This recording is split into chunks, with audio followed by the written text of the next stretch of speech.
उदयपुर के गोगुंदा थाना क्षेत्र में 3 दिन पहले हुए डबल मर्डर के मामले में कई सारे चौंकाने वाले खुलासे हुए। हत्याकांड के बाद से पुलिस इस मामले में युवती के परिजनों या एक प्रेमी को संदिग्ध मानते हुए इस एंगल पर काम कर रही थी कि युवती की कॉल डिटेल में एक हिंट मिल गया और बस इसी आधार पर युवती और उसके परिवार के तांत्रिक से कनेक्शन सामने आ गए। पुलिस ने जब दोनों मरने वालों की कॉल डिटेल निकाली तो तांत्रिक का कनेक्शन सामने आने पर पुलिस भी चौंक गई। फिलहाल आरोपी 3 दिन के रिमांड पर है।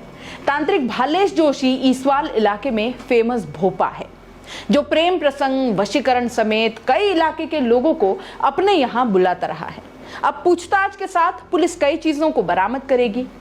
वहीं बात अगर गोगुंदा के ही एक और मामले की करें, जहां जाडोली के एक ही परिवार के 6 लोग मौत के घाट उतर गए।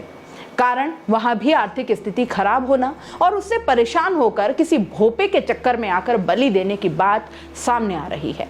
भोपा नहीं आया तो पशु बलि की जगह अपने परिवार की बलि की बात भी सामने आ रही है। हालांकि अभी अनुसंधान चल रहा है, पुलिस अपना काम बखूबी कर रही है। लेकिन आज बात खबर की नहीं है, आपसे करने आई हूं, क्योंकि सिर्फ खबर दिखाना ही मेरा मकसद नहीं है। आपको जागरूक या शिक्षित करना भी मेरा धर्म है, मेरा काम है। आमिर खान की फिल्म पीके आपने देखी है, देखी ही होगी। उसमें धर्म का ढोंग रचने वालों को रॉन्ग नंबर कहा गया है। रॉन्ग नंबर, कुछ समझे आप सोचिए ये क्या है, श्रद्धा या अंधश्रद्धा? धर्म के परिप्रेक्ष्य में अगर आप देखेंगे तो ये आस्था और अंधविश्वास में से क्या लगता है आपको? क्या ऐसा होता है कहीं कि आप किसी की जान ले लो और ईश्वर आपसे खुश हो जाए? अगर आपको लगता भी है कि आपके साथ जिंदगी न्याय नहीं कर रही है और आपका समय अच्छा नहीं चल रहा है, तो आप किसी की जान कैसे ले सकते हैं? आपको समझने की जरूरत है कि यह सिर्फ और सिर्फ डर का धंधा है। आपको जितना ज्यादा डराया जाएगा, आप उतना ही ज्यादा इन अंधविश्वास के करीब आते जाएंगे। आपको इन भोपों, तांत्रिकों से बात करके लगने ही लग जाएगा कि आप किसी भयंकर विकट परिस्थिति में फंस गए हैं। चाहे आपके जीवन में ऐसा कुछ हो भी ना, पर ये साबित कर देंगे। 2-4 आए फाए बातें करेंगे और आपको झांसे में ले लेंगे और आप पर जैसे पूरा कंट्रोल हो इनका, वैसे ये जो कहते हैं आप करते चले जाते हैं। टोने टोटके से होते हुए किसी की जान तक ले डालते हैं। ऐसे 1 नहीं, 2 नहीं, हजारों केसेस भरे पड़े हैं जहां अंधी आस्था का धंधा परिवार के परिवार ले डूबा है। लेकिन मजाल है इनके धंधों में कोई कमी आ जाए। ये जो हत्याएं हैं ना, इसके कारण आप, हम सब हैं। जी हां, हम सब।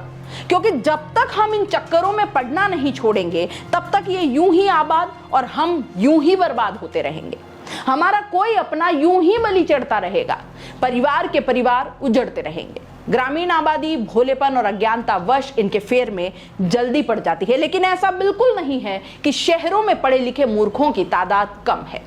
यहां भी इनका धंधा दिन दूनी और रात चौगुनी तरक्की करता है। भालेश जोशी इसका अच्छा और सटीक उदाहरण है। बड़े बड़े नेता उसके द्वार पर माथा टेकने क्यों आते हैं? वोट भोपे और तांत्रिक दिलाते हैं या विकास का काम देखकर जनता उन्हें जिताती है? किसी का काम नहीं चल रहा तो ये दिलवाएंगे आपको नौकरी, जो खुद आपके डर और मजबूरी का धंधा कर रहे हैं। आप मेहनत कीजिए, ये एक तरीका नहीं चला, तरीका बदलिए। अपनी मेहनत में जुनून लाइए, ज्ञान प्राप्त कीजिए। कोई माइका लाल नहीं है जो आपको रोक दे। देर सवेर आपका काम चलेगा ही चलेगा, लेकिन नहीं, शॉर्टकट चाहिए, इंस्टेंट चाहिए। बस दिक्कत यही है। आज की बीमारी में इलाज से पहले देवरों के चक्कर काटते हैं लोग। आप इसे धर्म या आस्था से मत जोड़िए, ढकोसला है ये। अगर आप ईश्वर को मानते हैं तो आपकी प्रार्थना में इतना दम होना चाहिए कि ईश्वर तक आपकी बात पहुंचे, और वो पहुंचाएगा आपका अटूट विश्वास उस सर्वोच्च शक्ति में। ना कि ये तांत्रिक और भोपे, ये कुछ नहीं कर सकते। ये आपकी मेहनत की कमाई आपके भरोसे के साथ उड़ा के ले जाएंगे और साथ ही आपकी जान भी। पुलिस कुछ नहीं कर सकती, क्योंकि आपके अंधेपन को रोकने का कोई साधन है ही नहीं उनके पास। लाख समझाने पर, जागरूक करने पर भी आप नहीं मानेंगे तो पुलिस कुछ नहीं कर सकती। वो केवल उस अपराधी को पकड़कर सजा दिलवा सकती है, और यही कर सकती है, और पुलिस यही करती भी है। पुलिस ही क्यों, कोई कुछ नहीं कर सकता।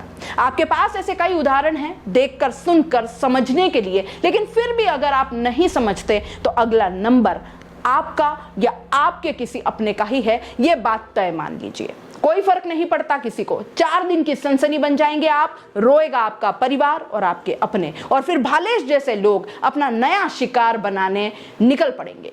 सोचिए, जागिए और बचिए।